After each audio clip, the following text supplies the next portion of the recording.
ராம்கி இப்போ பிரதமர் வேட்பாளர் அறிவிக்கிறது அப்படின்றது வந்து தொடர்ந்து ஒரு விமர்சனமா இந்தியா கூட்டணி மேல வச்சுட்டே இருக்காங்க பாஜக. சோ அத வந்து நீங்க எப்படி பாக்குறீங்க? அப்படி இல்லாம அது ஒரு ஸ்ட்ராட்டஜின்னு அவங்க தரப்புல இருந்து அதை விளக்குறாங்க.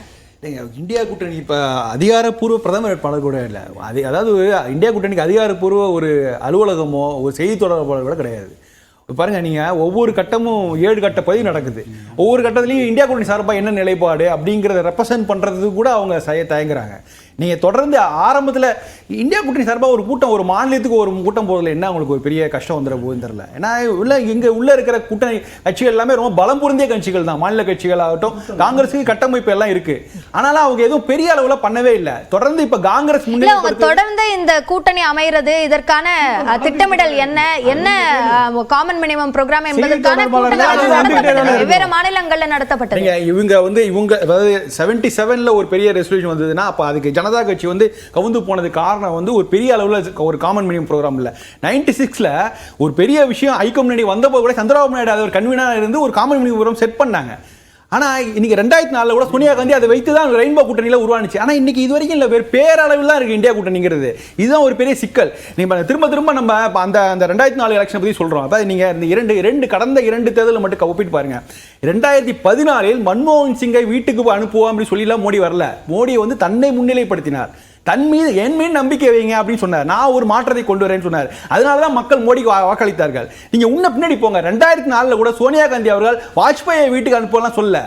வாஜ்பாய் அரசு பாஜக அரசுக்கு எதிராக, ஆனால் நாங்கள் புதுசாக இது வரைக்கும் பாதிக்கப்பட்ட மக்களுக்கு நாங்கள் செய்வோம் அப்படிதான் சொன்னாங்க. அதனால தான் ஆந்திராவில் அவ்வளோ பெரிய ஒய்எஸ்ஆர் தலைமையில் பெரிய அளவு உங்களுக்கு வெற்றி கிடைச்சது. எப்படி பிரச்சாரத்தை முன்னெடுக்கிறாங்கன்னு அர்த்தம். இவங்க வீட்டுக்கு போகணும்னு சொல்லி யாரும் செஞ்சதில்லை. எதிர்மறை பிரச்சாரம் எடுபடாது.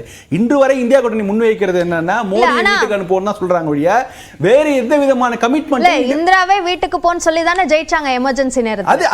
அதுதான் பிரச்சனை. அதுல இருந்தா நம்ம ஒரு பாடம் கற்றுக்கணும். அதனாலதான் ஜனதா கட்சி எமர்ஜென்சி இப்ப இருக்குங்களா?